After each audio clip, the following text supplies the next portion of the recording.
1 aos Coríntios, capítulo de número 6, nós vamos estudar do verso 12 ao verso de número 20. Por diversas razões, Kevin é atualmente o meu personagem favorito de This Is Us, um seriado norte-americano. No entanto, quanto mais eu e Sabrina nos aproximamos do fim, mais eu tenho dó dele.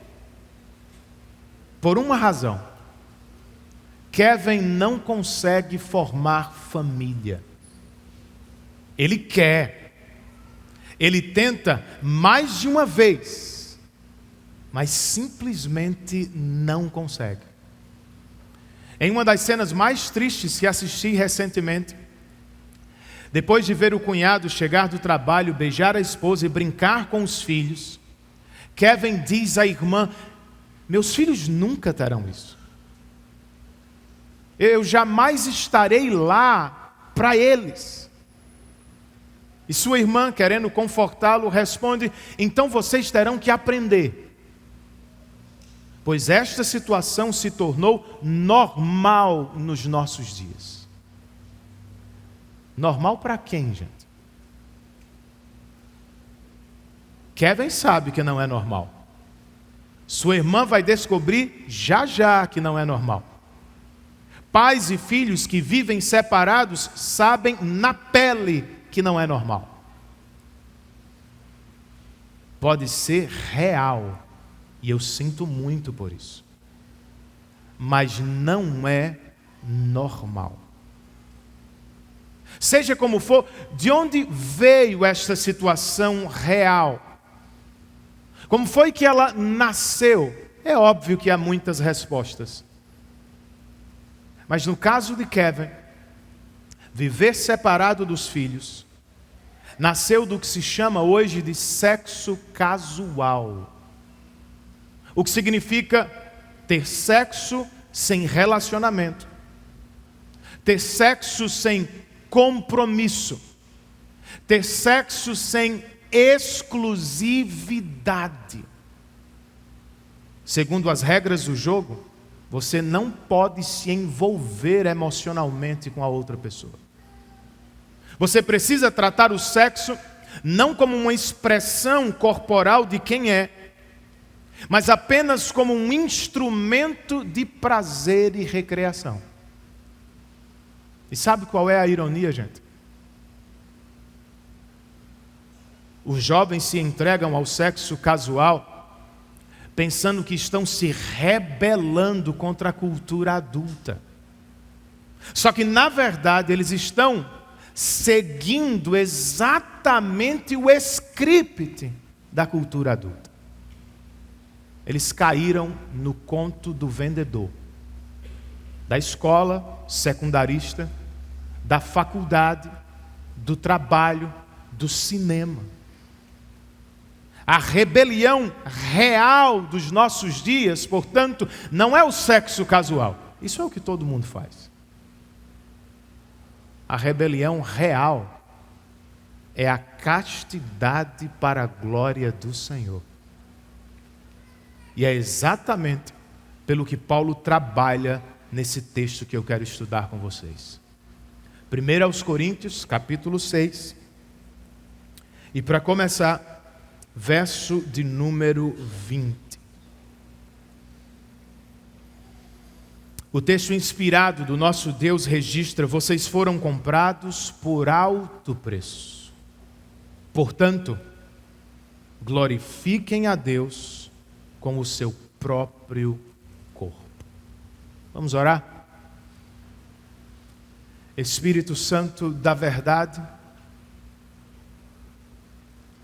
nós cremos que Tua palavra é lâmpada para os nossos pés, é luz capaz de iluminar o nosso caminho em meio às trevas deste mundo. Por isso, nesta manhã, nós te rogamos, Espírito, assiste-nos, conceda-nos Tua iluminação, o entendimento e o poder do alto, para que sejamos capazes não apenas de entender, mas de receber, de atender ao teu ensino. Nós te pedimos isso em nome de Jesus e para a glória dele. Amém.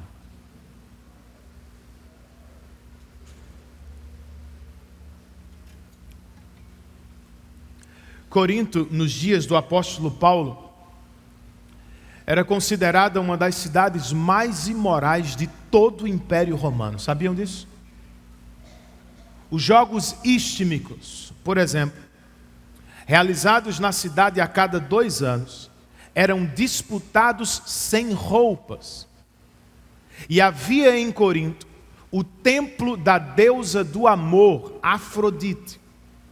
Estima-se que em dias de festas, 1000 prostitutas cultuais vagavam pela cidade, convidando os adoradores.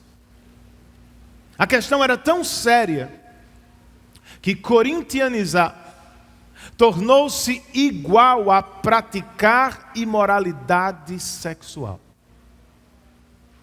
Ainda assim, nesta cidade imoral, Jesus Cristo tinha uma igreja. Só que, como é o nosso caso, a igreja de Corinto não estava livre de problemas ou dificuldades. Do lado de dentro ela sofria com divisões e compreensões equivocadas sobre um monte de coisa. Do lado de fora, ela sofria com as tentações sexuais, que em parte, segundo o doutor Augusto Nicodemos, surgiam do dualismo clássico dos gregos. Valorizava-se demasiadamente a alma ou o interior e desprezava-se demasiadamente o corpo ou o exterior. Por isso, no capítulo 7, alguns crentes não querem casar, pois eles entendiam que o sexo era parte do reino inferior. Por isso também, muitos crentes no capítulo 6 se entregavam ao sexo casual, pois pensavam, Deus não se importa com o que fazemos no corpo. Será que não? Portanto, nós lemos: glorifiquem a Deus com o seu próprio corpo. Essa é a resposta bíblica à ideia mundana de sexo casual. Se nós queremos levar Deus a sério, irmãos, se nós queremos levar sua palavra a sério, nós precisamos lutar para glorificar o seu nome, não só com a mente, mas também com o corpo. A pergunta desta manhã é: como glorificar a Deus com o corpo em um mundo que o despreza de várias maneiras? De acordo com esta porção, se queremos glorificar a Deus com o corpo, nós precisamos lembrar, em primeiro lugar, que o corpo é para Deus.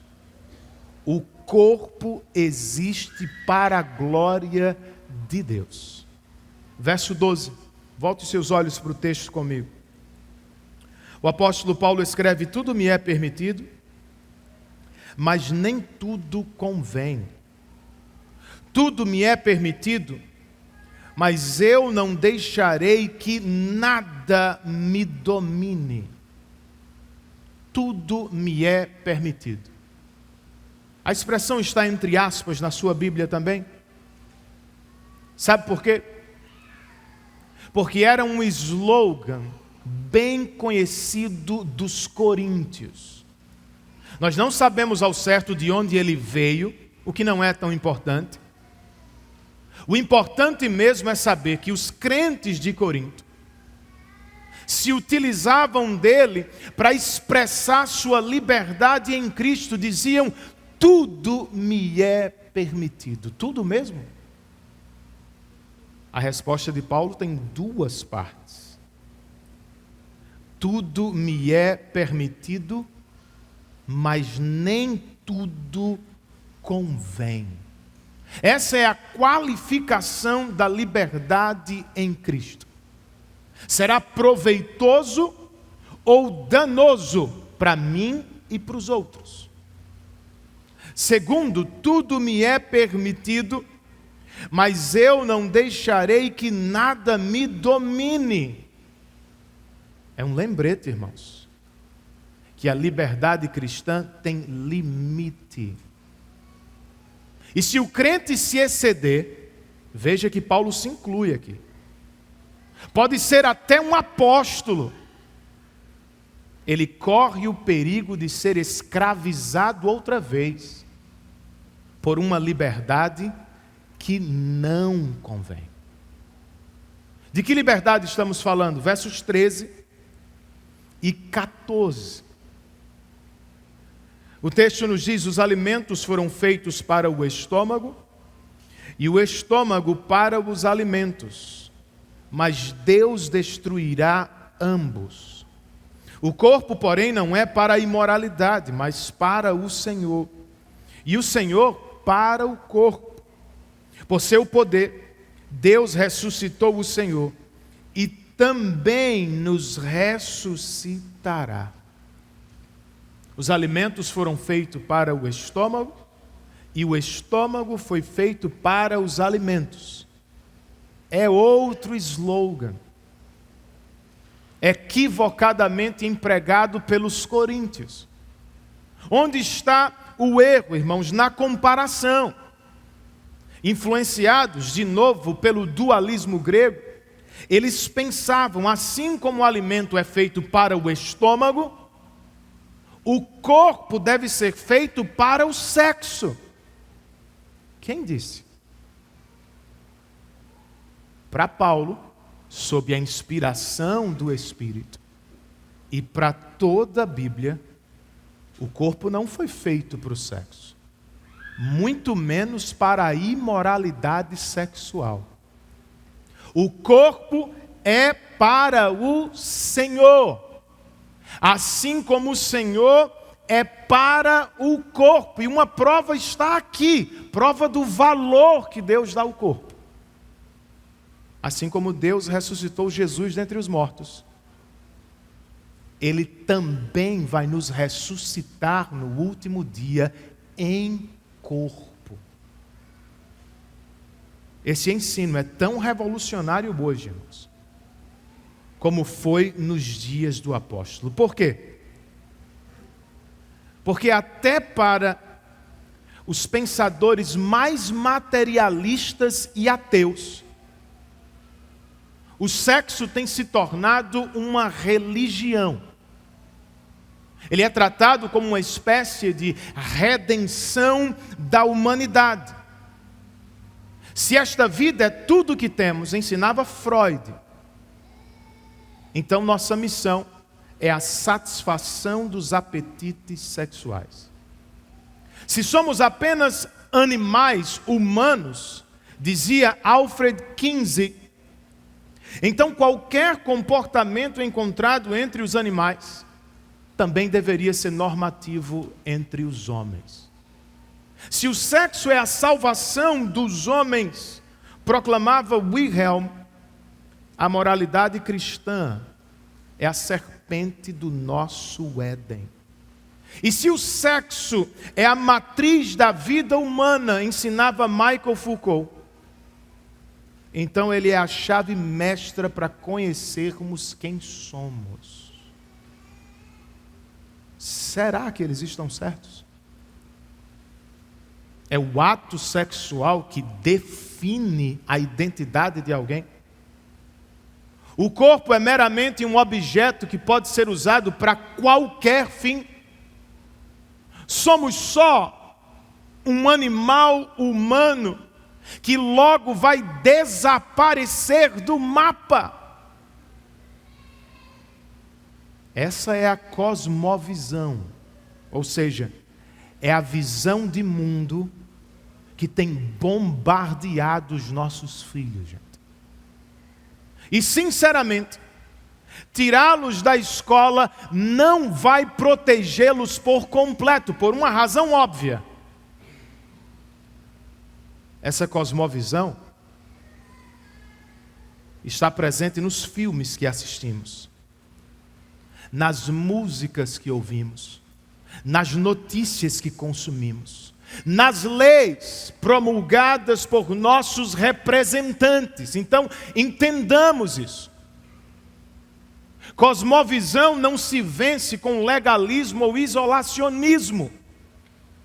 Cosmovisão se combate com cosmovisão. E no nosso caso, com uma cosmovisão infinitamente superior.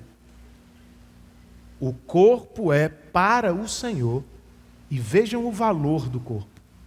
E o Senhor é para o corpo. Deus criou o mundo de forma material, gente. Ele fez homem e mulher corporificados e sobre eles declarou: isso é muito bom. Quando chegou a hora de salvar o seu povo da condenação do pecado, o Deus Filho se encarnou, o que foi um escândalo para muitos. E como se não fosse o bastante, quando Jesus morreu para nos salvar, Ele não deu um jeito de escapar do corpo. Ele ressuscitou em corpo. O que para muitos foi um retrocesso e não um progresso. Para os cristãos, porém, era uma mensagem poderosa, pois falava não só da salvação da alma, mas também falava da salvação e do valor do corpo humano. Lembre-se disso. O corpo não é inferior, não vai desaparecer, não é um instrumento que pode ser usado como se não estivesse ou como se não fosse parte de quem somos. O corpo é importante, é valioso. É a única maneira que temos para expressar nosso interior a outras pessoas e para conhecer o interior das outras pessoas. O corpo, por assim dizer, é o que torna visível do lado de fora o que é invisível do lado de dentro. E o corpo é para o Senhor. Não pode ser usado como eu quero, como eu prefiro, como eu sinto. Eu sou livre em Cristo, mas se sou crente, preciso lembrar, eu sou livre para pertencer a Cristo. Você é livre em Cristo, mas é livre para não pecar contra Ele. Nosso corpo, portanto, como ensina Paulo, não é para a imoralidade sexual, é para a glória do nosso Deus. Uma autora cristã escreve: o mundo tornou a sexualidade central para a nossa identidade.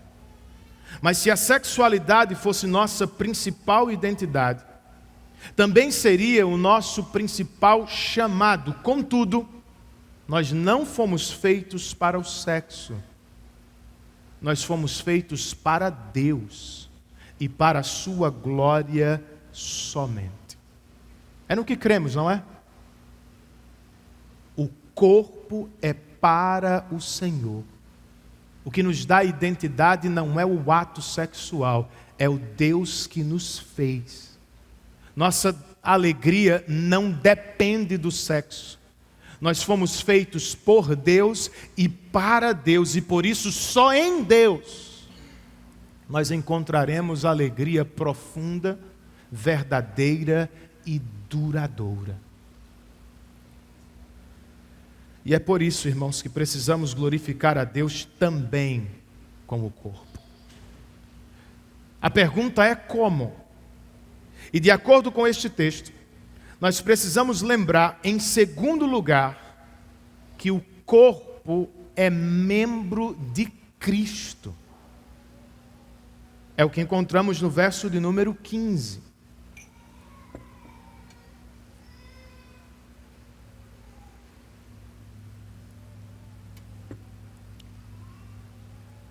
Vocês não sabem que os seus corpos são membros de Cristo?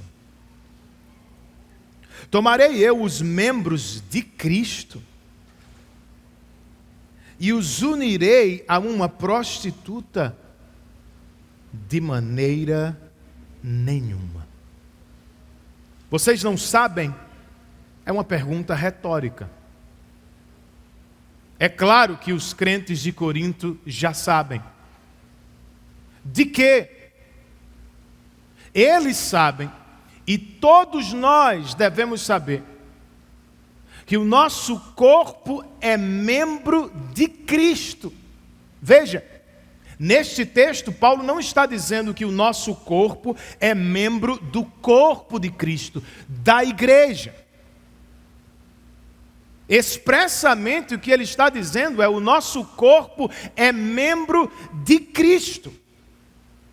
O que indica, irmãos, uma união mística, profunda, íntima, real, não só com a igreja de Cristo, mas com o próprio Cristo. É por isso que ele faz a segunda pergunta retórica. Tomarei eu os membros de Cristo e os unirei a uma prostituta? A palavra prostituta no grego é pornê, de onde vêm as palavras modernas pornô e pornografia. Na cultura romana, porneia, prostituição ou imoralidade sexual, era algo comum e amplamente aceito por muitos. No entanto, para o crente, Paulo está dizendo, isso deveria ser impensável. Tomarei eu os membros de Cristo e os unirei a uma prostituta? A resposta dele é enfática: de maneira nenhuma. Porque é que o apóstolo parece gritar, gente. Verso 16. Vocês não sabem que aquele que se une a uma prostituta é um corpo com ela? Pois como está escrito, os dois serão uma só carne. Entenda isso. O autor sagrado não está dizendo que sexo e casamento são a mesma coisa. Ao citar o livro de Gênesis, de propósito, ele não menciona uma parte do texto.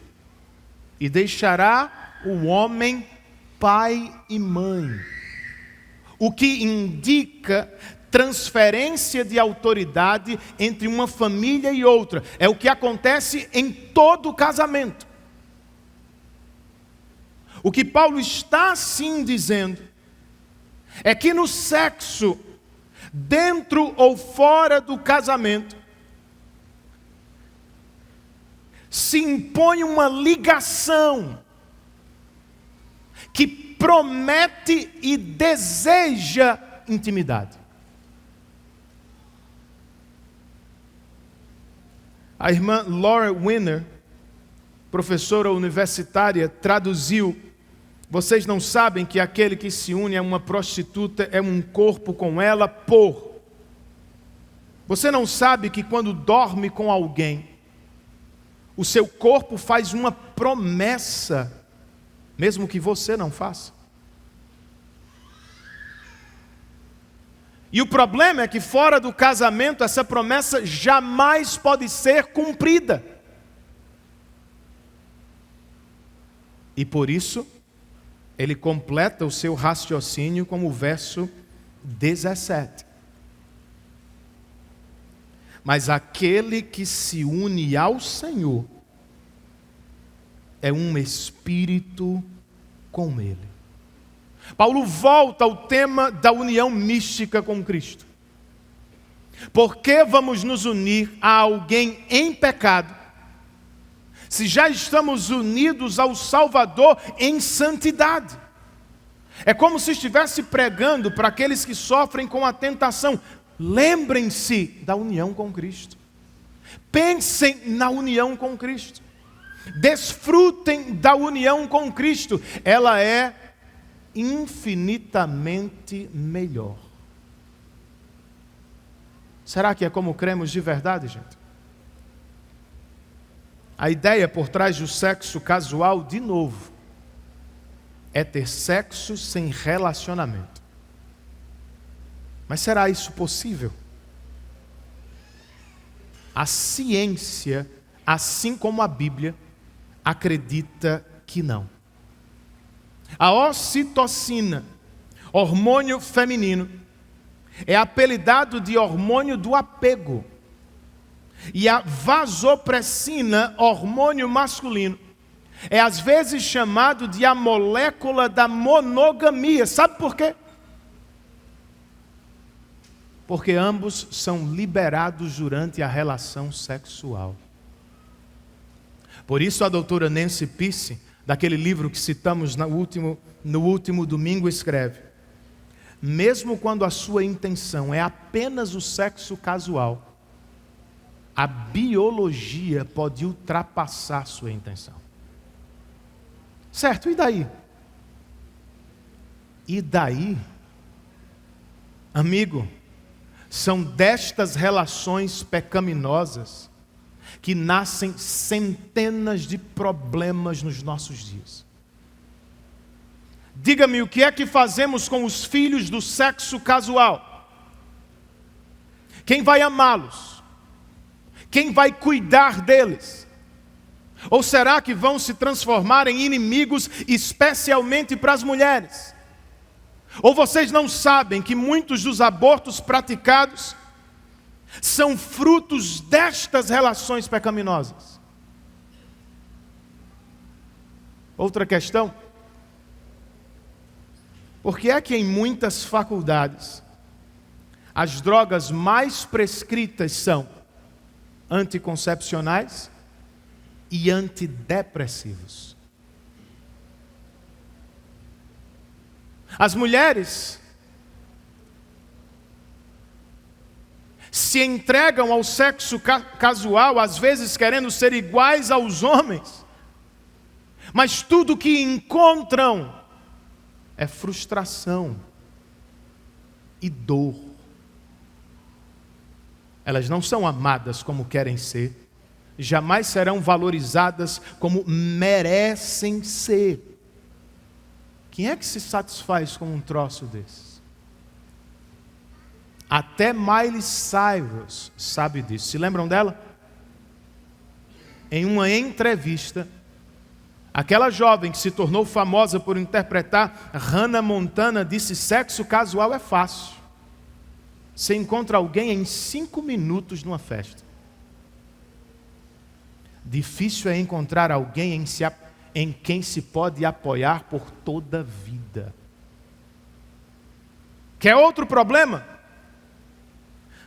De tanto lutar para ter sexo sem envolvimento, os jovens e adultos acabam conseguindo. Que ótimo, alguém pode pensar. Que nada, gente.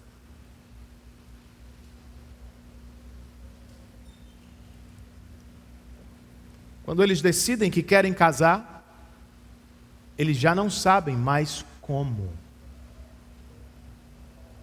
Uma pesquisa recente revela que metade da geração milenial desistiu da ideia do casamento. Desistiu de tentar, ou seja, o sexo casual está desfiando o tecido social. Os jovens sabem ter sexo, mas não sabem formar família. Eles conseguem se encontrar para um momento de recreação, mas de maneira triste, eles ainda dormem sozinhos. O que mais podemos dizer?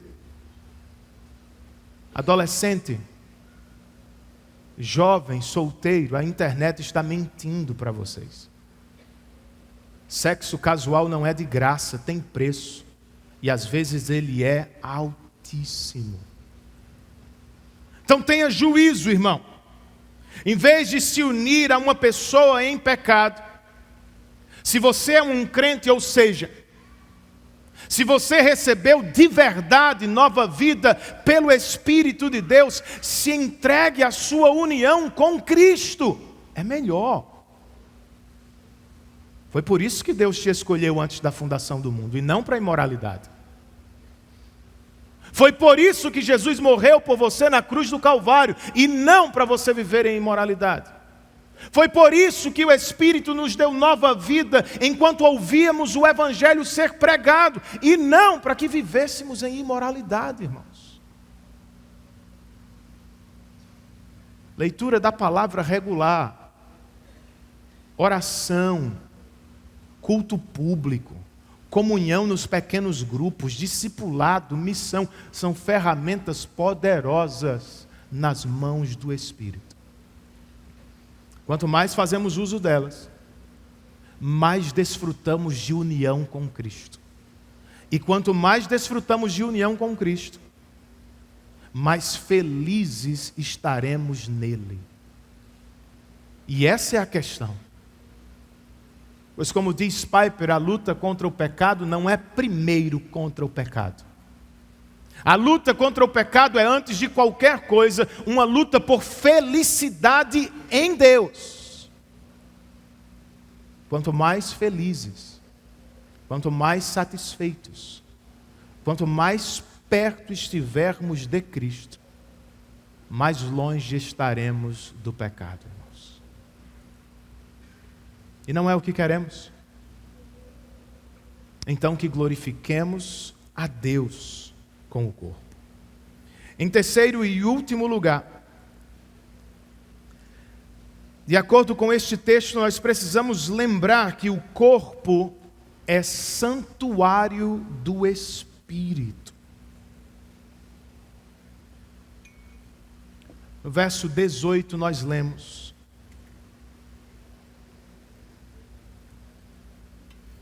fujam da imoralidade sexual. Se o corpo existe para a glória de Deus, e se no corpo se desfruta de união profunda com Cristo, a ordem expressa da Escritura, tão bem exemplificada por José na casa de Potifar, lembra-se dele? É esta: fujam da imoralidade sexual. Como? Ou melhor, por que se deve fugir da imoralidade sexual? Verso 18. A continuação. Todos os outros pecados que alguém comete, fora do corpo os comete. Mas quem peca sexualmente, peca contra o próprio corpo. Como assim? Não há outros pecados que são cometidos contra o corpo? Claro que há. Embriaguez e glutonaria são alguns dos exemplos. Nenhum deles, porém, é mais danoso quanto o pecado sexual em termos de seus efeitos. O que Paulo está defendendo, irmãos, é que alguns efeitos do pecado sexual não serão desfeitos facilmente. Memórias, cicatrizes, traumas poderão nos acompanhar por toda a vida. Por isso Paulo está gritando: fujam da imoralidade sexual. Por que, Renan? Os versos 19 e 20a acrescentam: acaso vocês não sabem que o corpo de vocês é santuário do Espírito Santo que habita em vocês, que lhes foi dado por Deus e que vocês não são de si mesmos? Vocês foram comprados por alto preço. Veja, Em um mundo que desprezava o corpo humano, essa mensagem deve ter caído como uma bomba. O corpo do crente, e não os templos religiosos, é onde o Espírito Santo de Deus habita. Que honra, irmãos! Que valor! Irineu, um dos pais da igreja, por isso chamava os crentes de os templos de Deus no mundo. Some-se a isso a afirmação dupla do apóstolo: vocês não são mais de si mesmos. Vocês foram comprados por alto preço. Se não se lembra, essa é a linguagem do mercado de escravos, que tantas vezes a Bíblia emprega para ilustrar a nossa redenção. Éramos escravos do pecado, mas em Cristo, Deus nos comprou para si. E Ele nos marcou como sua propriedade, nos selando com o seu Espírito. Não sei se você vive à luz desta verdade. Mas com Deus nós não temos uma democracia, gente. Nós não temos mais o direito de ir e vir como bem entendemos. Eu não posso fazer com o meu corpo absolutamente tudo o que eu acho que devo fazer. Nós fomos comprados pelo sangue de Cristo.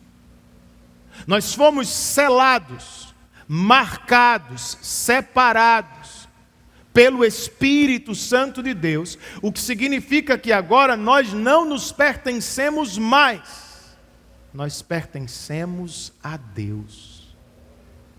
Isso é ser crente. E se somos crentes, só nos resta atender à ordem apostólica. No começo do verso 18, fujam da imoralidade sexual. Ao final do verso 20, portanto, glorifiquem a Deus com o seu próprio corpo. Essas coisas são antagônicas. Entregar-se à imoralidade sexual no corpo significa não glorificar a Deus com o corpo. Glorificar a Deus com o corpo, em contrapartida, é fugir da imoralidade sexual. A bronca é como fazer isso na prática. Que tal começarmos a olhar para as pessoas como Deus olha? Nos dias desta carta, uma pornê ou uma prostituta geralmente era uma escrava sexual. E por isso a essência de porneia, imoralidade sexual, era tratar outro ser humano como se ele ou ela fosse um objeto.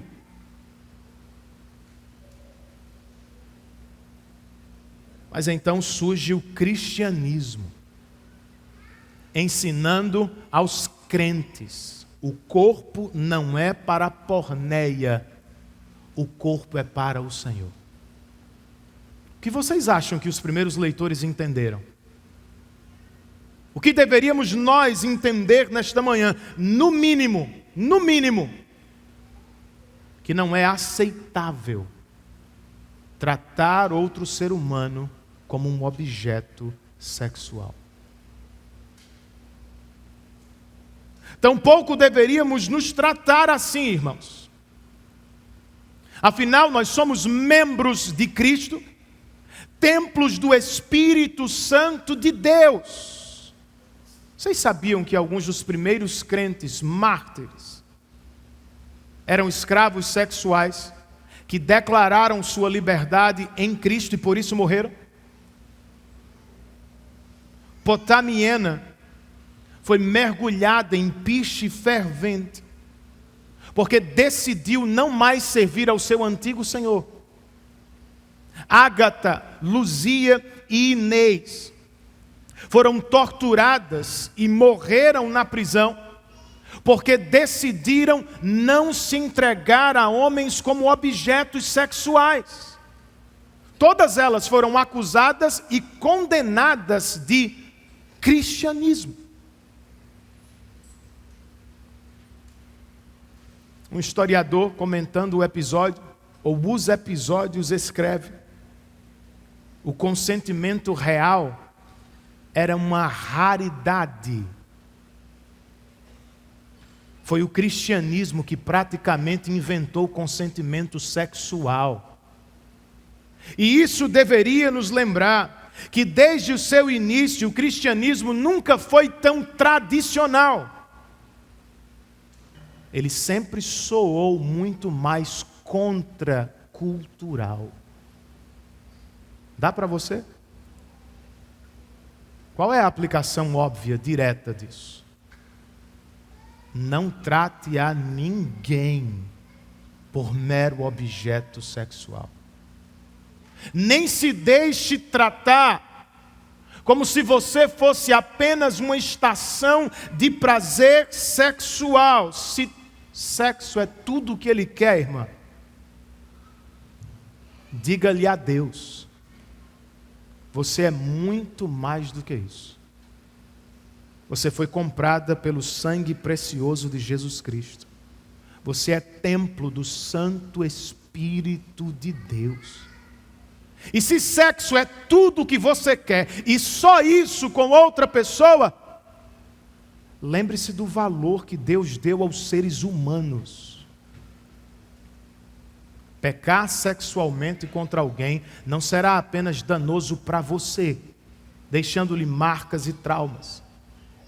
Será extremamente perigoso, pois você estará tocando na imagem do Deus vivo. Tema-o.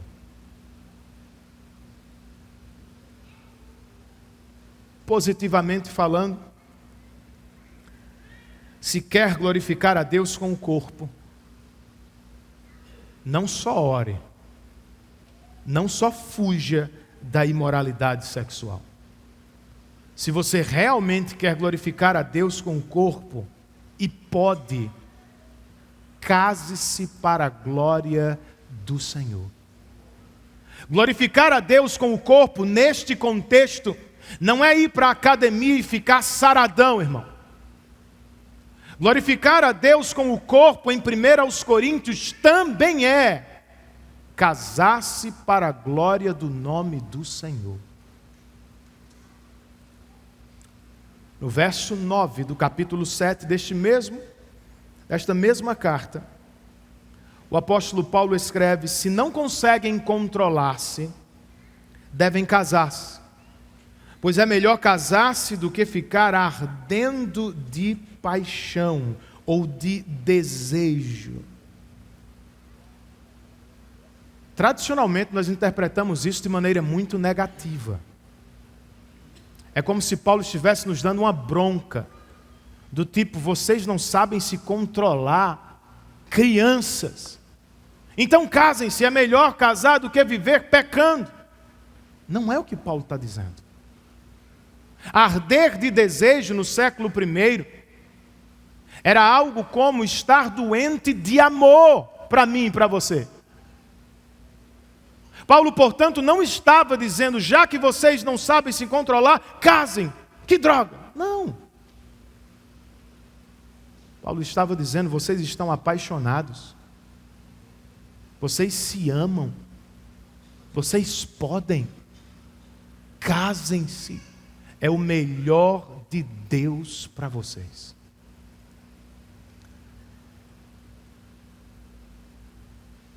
E isso também foi bastante contracultural, gente.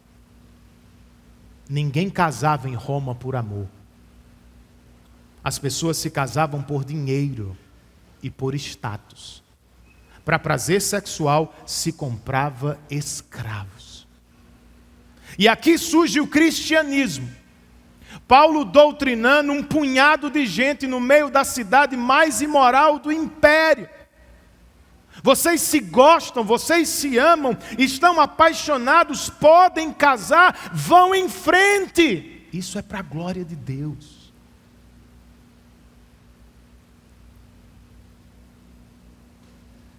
Essa mensagem foi poderosa em seu tempo.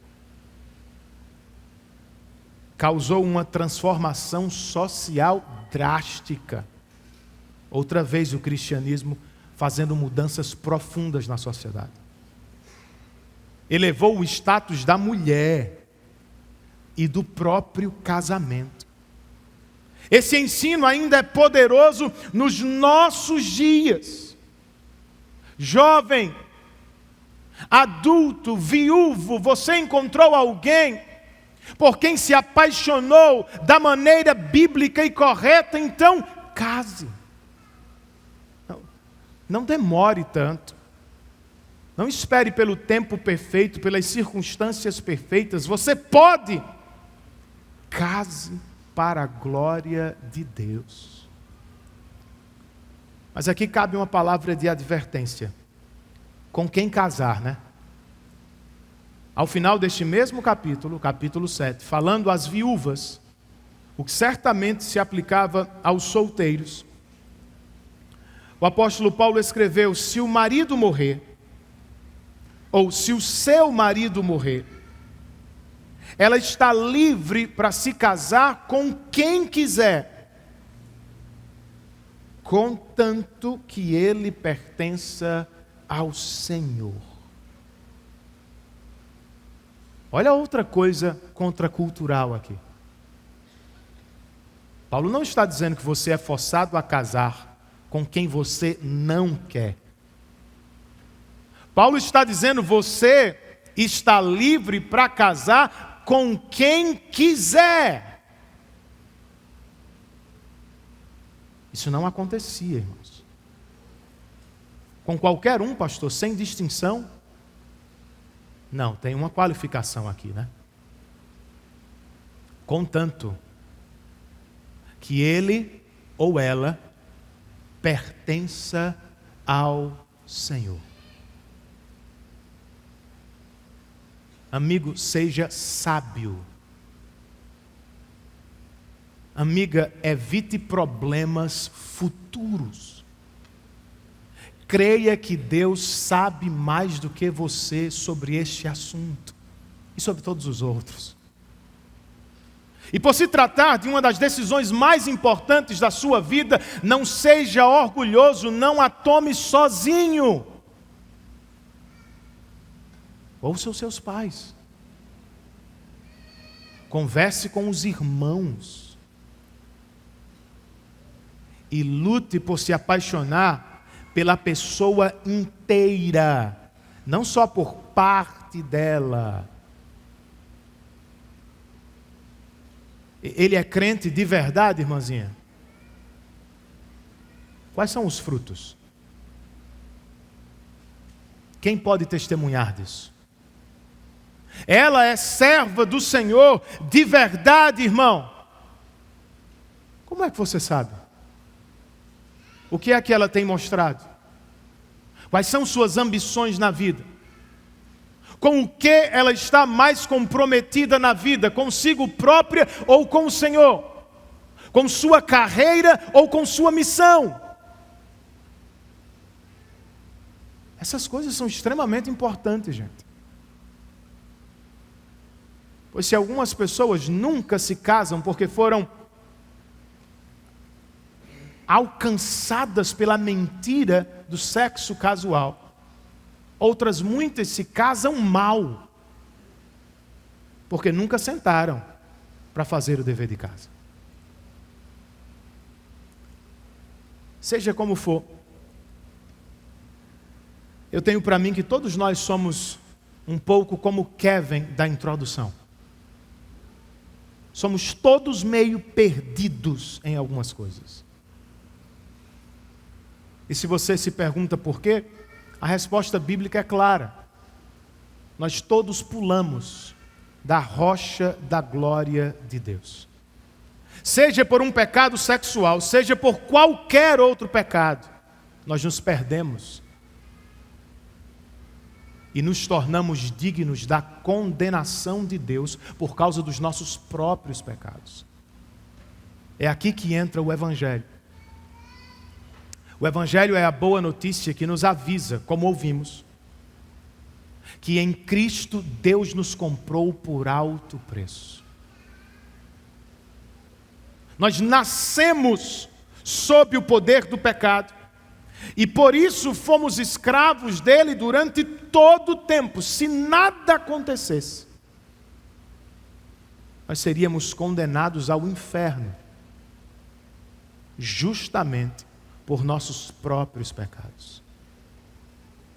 Mas louvado seja Deus, algo maravilhoso aconteceu.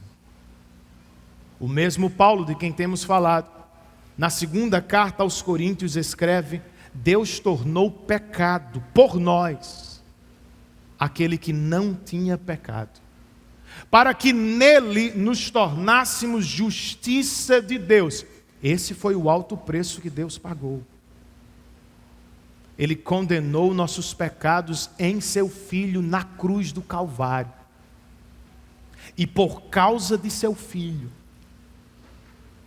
Ele nos salvou da condenação do pecado e nos libertou da escravidão do pecado. Se é o que você quer viver, tudo o que precisa fazer nesta manhã é responder ao Evangelho com fé e arrependimento. Se até Nínive, a cidade ímpia de Nínive, creu e se arrependeu com aquela mensagem relâmpago de Jonas, você dá conta hoje, se o Espírito estiver atuando em você. Creia no Filho de Deus, no que Ele fez por você na cruz e no túmulo vazio, e saia daqui decidido a abandonar os seus pecados, a fim de viver uma vida para a glória de Deus. Você pode ter entrado aqui sob o poder da culpa e da condenação, e tem que ser assim mesmo. Mas você pode sair daqui sob o poder salvador e libertador do Evangelho. Somente creia em Jesus Cristo e arrependa-se de seus pecados. Curve a sua cabeça, feche os seus olhos e faça mais uma oração ao Senhor, respondendo aquilo que você ouviu nesta manhã.